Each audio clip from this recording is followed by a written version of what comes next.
ہمارا مدرسہ انسان کو انسان بناتا ہے۔ تو میں بڑے ہی ادب و احترام کے ساتھ حضرت کو دعوت دے رہا ہوں کہ حضرت حالات حاضرہ کے اعتبار سے تاریخ کی روشنی میں ہم طلباء و طالبات اور عوام الناس کو مستفید فرمائیں۔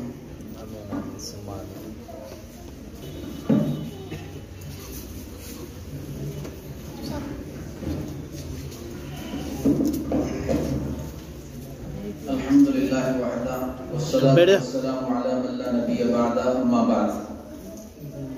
قابل صد تکریم حضرات علماء کرام اور معزز سامعین اور عزیز طلباء اور طالبات، کافی دیر سے الحمدللہ یہ طلباء اور طالبات کا بہترین انداز میں پروگرام چل رہا ہے،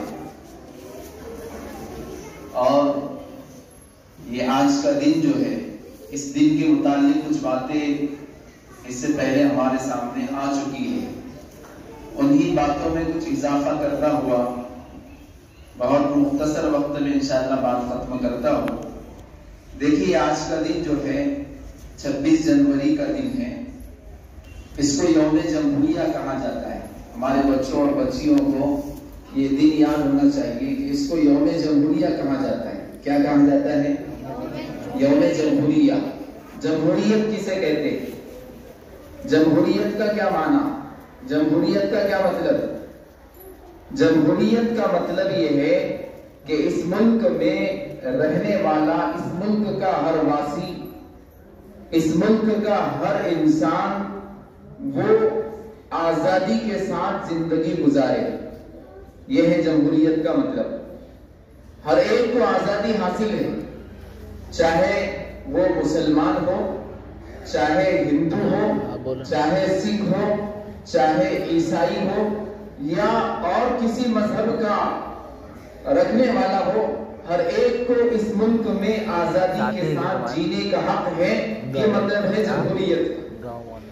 اور یہ جمہوریت وجود میں آئی 1950 کو۔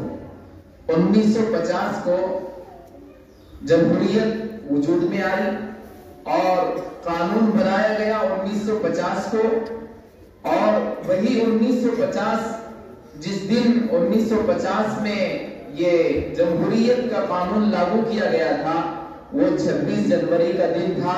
تو 1950 سے لے کر اب تک یوم جمہوریہ کے موقع پر پورے ملک میں جشن منایا جاتا ہے۔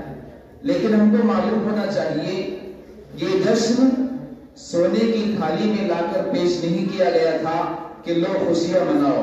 اس کے پیچھے لاکھوں انسانوں کا خون بہا ہے، اور علماء سولیوں پر چڑھائے گئے ہیں۔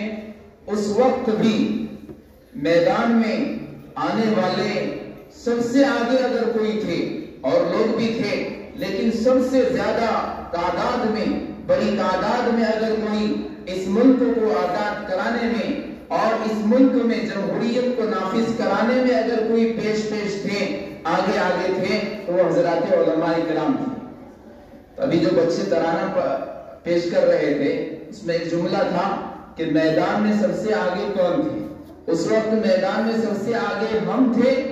ہمارے یہ طلباء اور ہمارے علماء یہ عزم کر لیں اور اس طرح کی استعداد اور صلاحیت ہمارے اندر پیدا کر لیں کہ اس وقت جب ضرورت پڑی تھی میدان میں اس ملک کو آزاد کرانے میں ہم ہی تھے، اور انشاءاللہ آئندہ جب ضرورت پڑے گی تو میدان میں پیش رہنے والے ہم ہی ہوں گے۔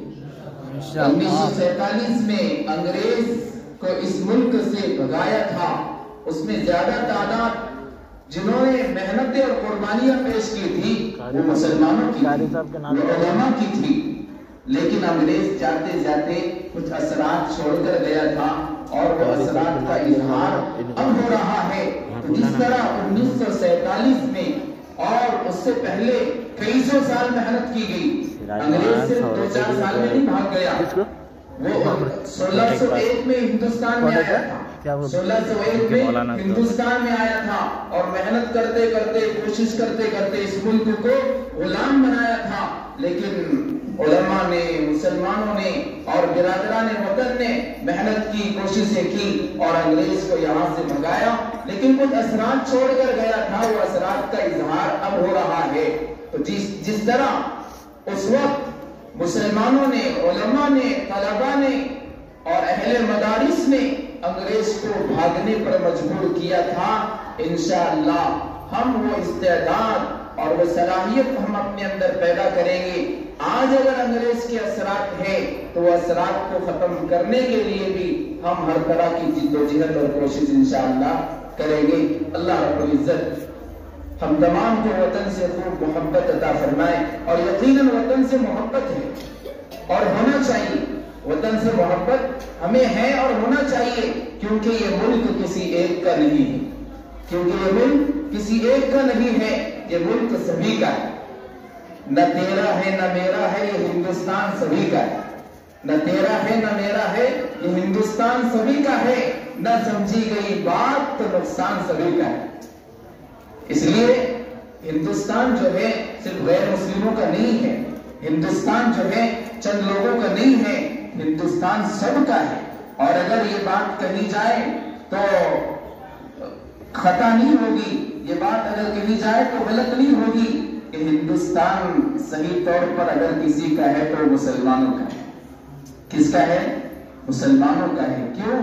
اس ہندوستان کی سرزمین پر سب سے پہلا انسان جو آسمانوں سے زمین پر آیا ہے وہ کون تھا؟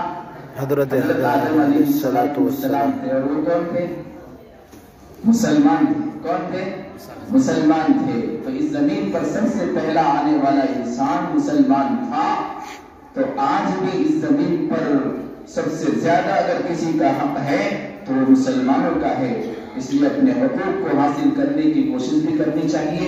اللہ تعالیٰ اس مدرسے کو ترقیات سے مالا مال فرمائے۔ ماشاءاللہ ننھے منھے بچے جو ہیں بہت اچھی تعداد میں اپنے معافی ضمیر کو ادا کر رہے ہیں، اور یقیناً ان کے پیچھے انتظامیہ کی محنت ہے، حضرت ناظم محترم کی محنت ہے اور اساتذہ کی محنت ہے۔ اللہ تعالیٰ ان تمام کو جزائے خیر عطا فرمائے، بہترین بدلہ عطا فرمائے، اور اللہ تعالیٰ ان کی ضروریات کا اپنے خزانہ غیب سے تکفل فرمائے۔